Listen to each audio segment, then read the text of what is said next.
السلام عليكم. Bonjour. أهلا وسهلا بكم في الدرس الثامن والعشرين. Bienvenue dans la 28e leçon. Nous allons aujourd'hui voir une nouvelle lettre très facile à prononcer et à écrire, à savoir la lettre LEM. Nous profiterons de ce cours-là pour parler aussi des lettres lunaires et des lettres solaires. Donc, commençons comme d'habitude par le mot du jour qui est aujourd'hui laymounun, laymounun ou laymoun si on s'arrête sur le mot. Ce mot-là veut dire du citron. Il commence par le son la, la, laymoun. Donc il s'agit en fait de notre lettre d'aujourd'hui, c'est-à-dire la lettre lem associée à la fatha, ce qui produit le son la, la.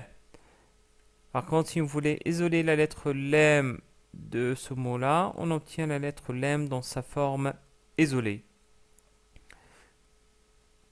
Par conséquent, nous pouvons la localiser facilement dans le tableau de l'alphabet arabe.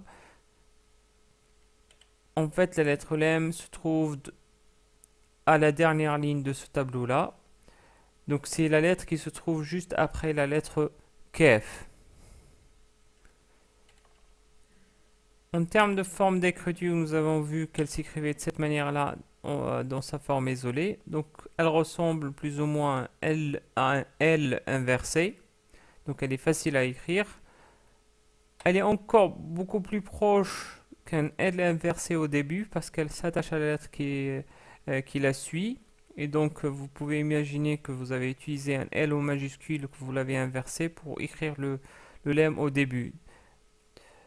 Comme dans le mot laymoun que nous venons de voir. Au milieu, on l'écrit de la même manière que si qu'au début, sauf qu'on l'attache à la lettre qui la précède. Comme dans le mot miqlama, miqlama, qui veut dire une trousse.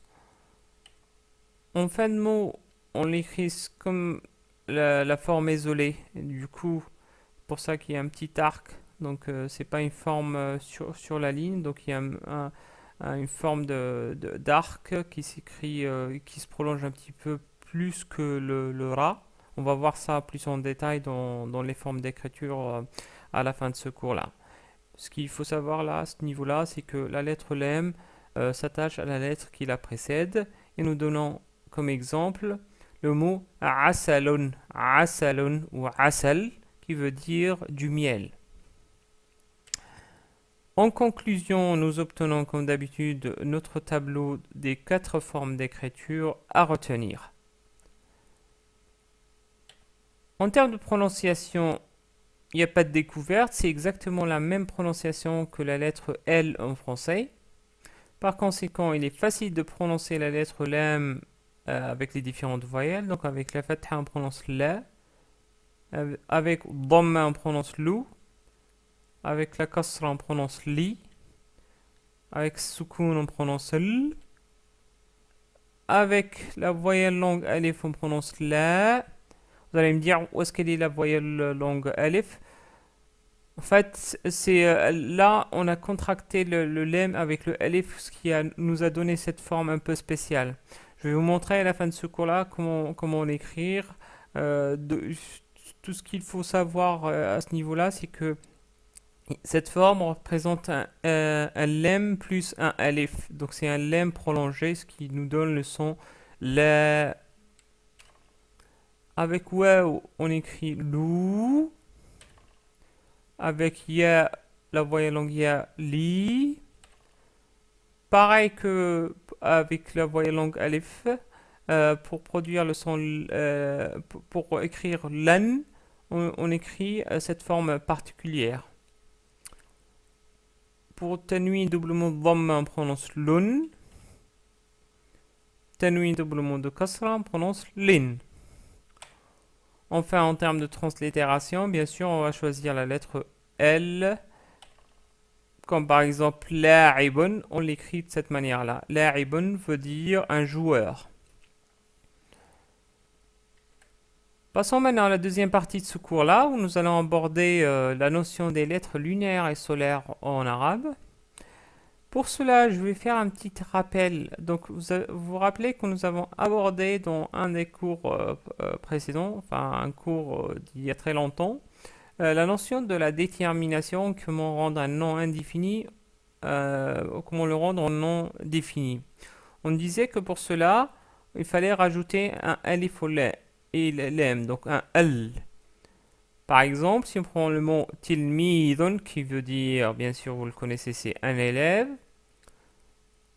on rajoute le L et ça devient at-tilmidu. At-tilmidu. Pareil pour shamsun. Shamsun, un soleil. Le soleil, on va dire ash-shamsu. Pour qamarun, c'est-à-dire une lune. Al-qamaru, la lune. Remarquez aussi que le tanwin à la fin du mot qui n'est pas défini disparaît. Il va rester une seule voyelle. Donc ici la dhamma. Donc ce qui nous donne at-tilmidu, ash-shamsu, al-qamaru. On ne dit pas at-tilmidun. Ça n'existe pas en arabe. La deuxième chose qu'on peut remarquer dans ces exemples-là, c'est que pour le premier exemple, par exemple, on remarque la présence d'une shadda. Donc, comme si on a doublé la première lettre. Et on a prononcé at-tilmidu, at-tilmidu. C'est comme si on n'a pas prononcé le lem. En fait, vraiment, on n'a pas prononcé le lem après le alif. C'est comme si le lem ici, il est muet. Et on a doublé la lettre ta. Du coup, on prononce at-tilmidu et non pas al-tilmidu. Donc, at-tilmidu. On prononce même pas le lem. Pareil pour shamsun, on prononce ash-shamsu. Ash-shamsu. Le L, il est muet. Et le sha, il y a une shadda. On dit dans ce cas-là que la lettre shin est une lettre solaire.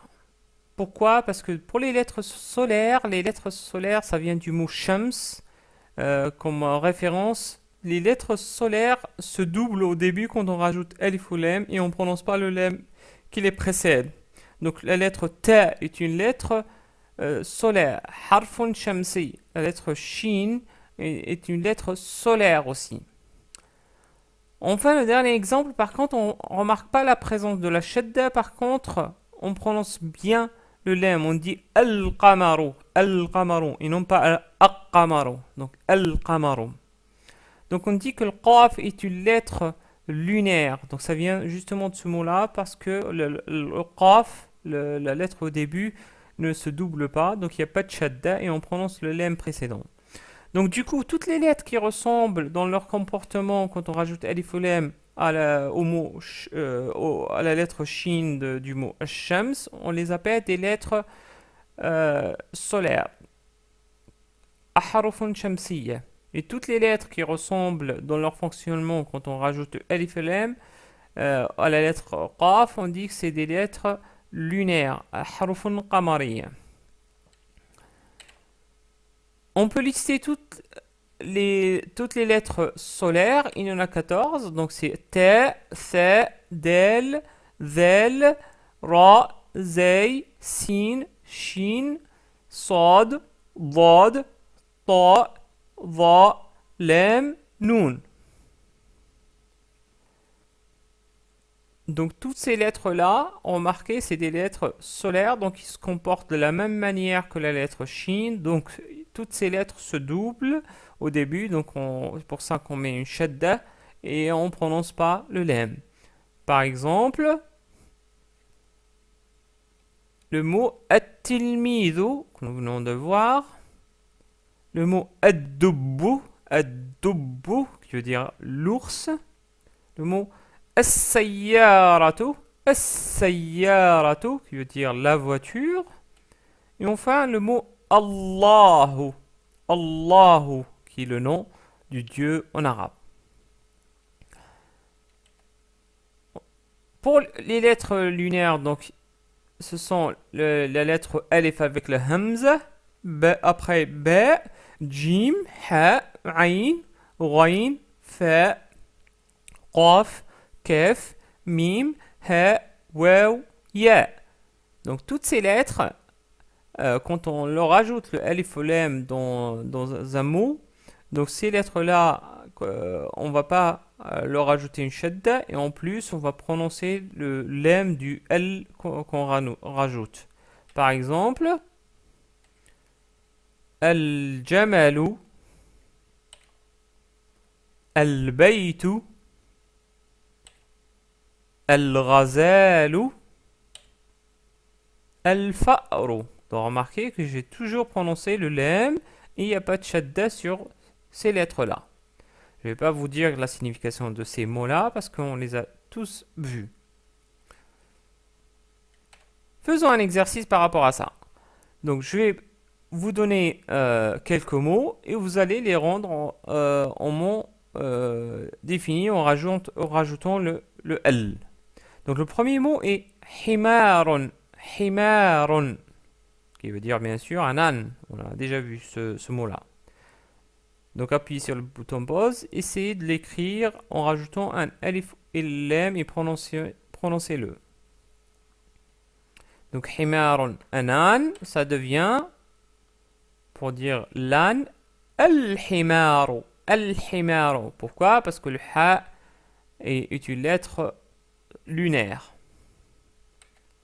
Deuxième mot, sakhratun, sakhratun ou sakhra, un rocher.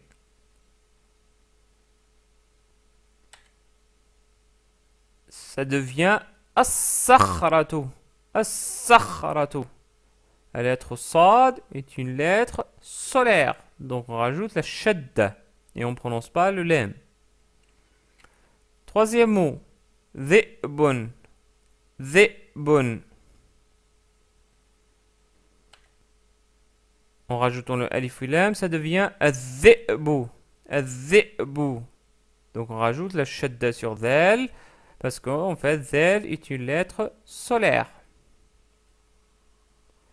Le mot suivant est asirun, asirun ou asir si on s'arrête sur le mot. Comment il devient si on lui rajoute alif et lam? Eh bien il devient al-asiru, al-asiru. Pourquoi? Parce que la lettre ain est une lettre lunaire. Le mot suivant, zaytuna, zaytuna. Donc comment il devient si on rajoute alif ou lam? Az-zaytuna, az-zaytuna, car la lettre zay est une lettre solaire. Enfin le dernier mot, bahrun, bahrun. Il devient al-bahru, al-bahru, parce qu'on a déjà vu que la lettre ba est une lettre lunaire. Voilà, nous arrivons à la fin de cet exercice-là. Je veux juste vous dire que par d'habitude, vous n'avez pas vraiment besoin d'apprendre quelles sont les lettres lunaires ou les lettres solaires. Vous allez voir que ça viendrait de soi. Parce qu'en fait, par exemple, si on prend le mot al-bahru, si on dit ab-bahru, c'est très difficile, mais il est plus facile de dire al-bahru. Donc si on est habitué de plus en plus à l'arabe, on va déduire ça tout simplement sans avoir à connaître la règle. Enfin, c'est ce que je suppose. Par contre, je ne suis pas sûr. Peut-être vous aurez toujours besoin de la règle si vous ne sentez pas, je dirais, cette facilité et la difficulté de prononcer le mot autrement. Passons maintenant à l'écriture. Donc je vais écrire nos mots d'aujourd'hui. Donc je vais commencer par le mot laymunun. Donc regardez comment je vais écrire, comme si j'allais écrire un L majuscule, mais au lieu d'aller à droite, je vais aller à gauche. Donc là. Ensuite je rajoute ou je rattache à l'IA, laymunun, lay, puis je rattache mim, mou, mou, donc elle est prolongée, mou. Ensuite, j'écris nun, laymounun. Maintenant, je vais essayer d'écrire miqlama, donc j'écris d'abord mi. Ensuite, j'écris qaf, miq. Ensuite, j'attache le lemme au milieu, donc de la même manière, j'écris le lemme au milieu, miqla. Ensuite, j'attache le lemme encore à un autre mi, miqla, ma. Ensuite, je rajoute la ta marbouta, miqlamatun.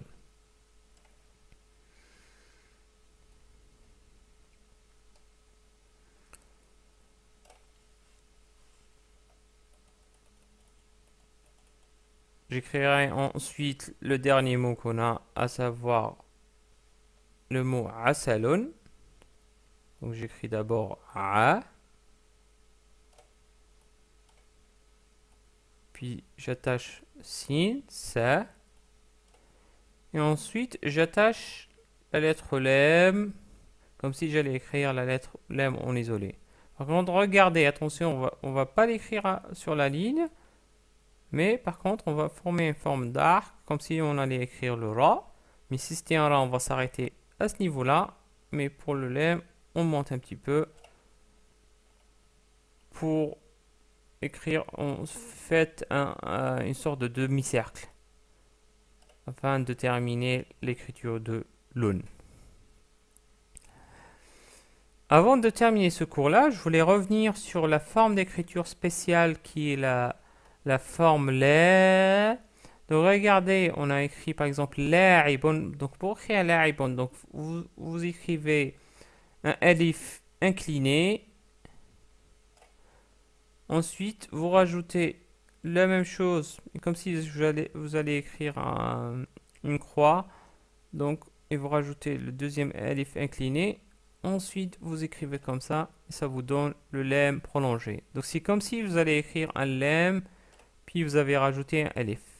Et d'ailleurs, parfois, c'est écrit comme ça. En fait, ce qu'il faut surtout éviter, c'est d'écrire comme ça. Ça n'existe pas. Ça n'existe pas.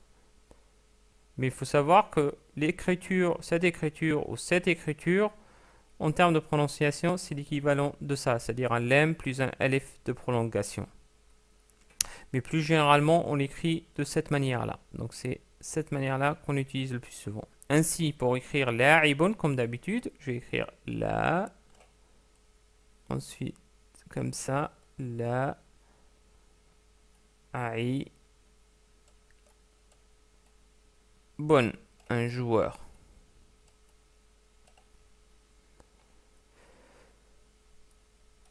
Voilà, nous arrivons à la fin de ce cours-là. Je vous remercie pour l'intérêt que vous avez porté à ce cours-là et j'espère vous retrouver dans un prochain cours, Inch'Allah. Au revoir et la